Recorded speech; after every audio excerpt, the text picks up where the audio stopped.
लुच्चा। निर्मल बाबू की क्रिकेट के प्रति दीवानगी देखते ही बनती है वो पुराने ज़माने के लोग, गावस्कर के ज़बरदस्त फैन। परंतु निर्मल बाबू उन बूढ़े लोगों में से नहीं हैं जो कि आईपीएल को पानी पी पी कर कोसते हैं। वे आईपीएल के भी हर मैच का उतना ही लुत्फ उठाते हैं जितना कि श्रीलंका और वेस्टइंडीज के बीच हो रहे टेस्ट मैच का। ड्रीम 11 पर टीम भी बनाते हैं, इस आशा के साथ कि मरने के पहले वो अपने बैंक अकाउंट में 1 करोड़ रुपए देख लें। इसी चक्कर में वो अपने हज़ारों रुपए गंवा चुके हैं। तेंदुलकर को तो वो अपने बेटे से भी ज़्यादा चाहते हैं। उनके जीवन की आखिरी इच्छा यही है कि मरने से पहले वे गावस्कर और तेंदुलकर से हाथ मिलाकर कुछ गुफ्तगू कर लें। ऐसा हो पाएगा कि नहीं यह तो वक्त ही बताएगा। किंतु एक बात जो उन्हें सबसे ज़्यादा खटकती है वह है आजकल के क्रिकेटरों द्वारा शरीर पर जहाँ तहाँ टैटू बनवाना और अजीबोगरीब प्रकार के हेयर स्टाइल्स रखना। इस मामले में वो पूरी तरह से पुराने ख्यालात के हैं। अपने विराट कोहली फैन बेटे को अक्सर कहा करते हैं, क्या सचिन ने कभी कोई टैटू बनवाया, कभी कोई अनाप शनाप हरकत की?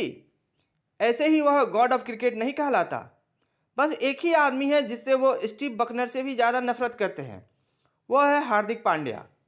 कारण बस वही, हार्दिक पांड्या हर वह काम करता था जिनसे निर्मल बाबू नफरत करते।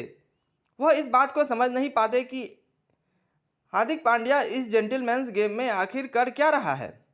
हार्दिक पांड्या क्रिकेट खेलने के बजाय हर वह खेल खेला करता जो उसे नहीं खेलना चाहिए। निर्मल बाबू हार्दिक पांड्या को लुच्चा शब्द के अलावा कभी दूसरे नाम से बुलाते ही नहीं थे। 24 अक्टूबर 2000 की उस काली तारीख को कोई भारतीय कैसे भूल सकता है?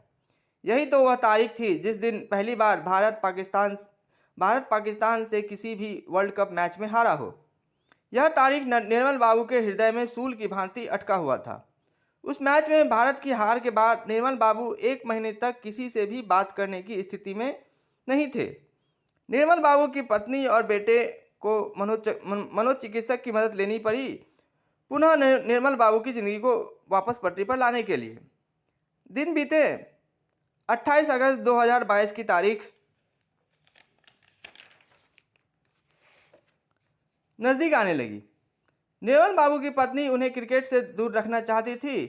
उन्हें डर सताता कि अगर इस बार भी भारत पाकिस्तान से हारा तो शायद निर्मल बाबू यह सदमा बर्दाश्त ना कर पाए।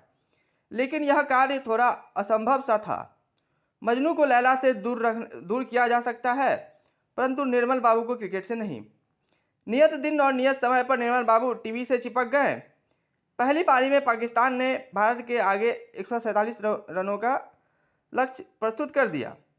भारत की पारी के 15वें ओवर की दूसरी गेंद पर वही हो गया जो नहीं होना था। नसीम शाह ने सूर्य कुमार यादव को पवेलियन का रास्ता दिखा दिया। मैच देख रहे निर्मल बाबू और उनके पुत्र का दिल टूट गया। निर्मल बाबू की पत्नी भगवान का नाम जपने लगी, बस किसी तरह से उनकी पत्नी की जान बची रहे।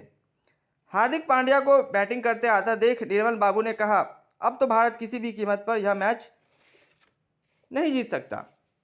निर्मल बाबू की पत्नी और पुत्र किसी तरह से उनको टीवी के आगे से हटा देने की कोशिशें करने लगे, परंतु निर्मल बाबू कब मानने वाले थे।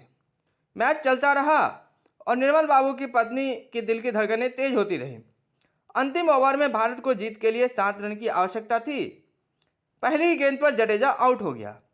रही सही उम्मीद भी टूट गई। दूसरी गेंद पर नए खिलाड़ी कार्तिक ने 1 रन ले लिया। अब स्ट्राइक पर निर्मल बाबू का लुच्चा था। नवाज की तीसरी गेंद पर हार्दिक ने कोई रन नहीं लिया। चौथी गेंद हार्दिक ने एक ज़बरदस्त छक्का जड़ दिया। निर्मल बाबू सोफे पर 1 मीटर तक उछल पड़े।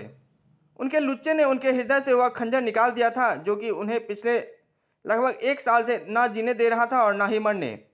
निर्मल बाबू के निर्मल हृदय के गहराइयों से आवाज़ आई, हार्दिक बाबू, तुमने देश की इज्जत रखी है, तुम्हारे साथ खून माफ।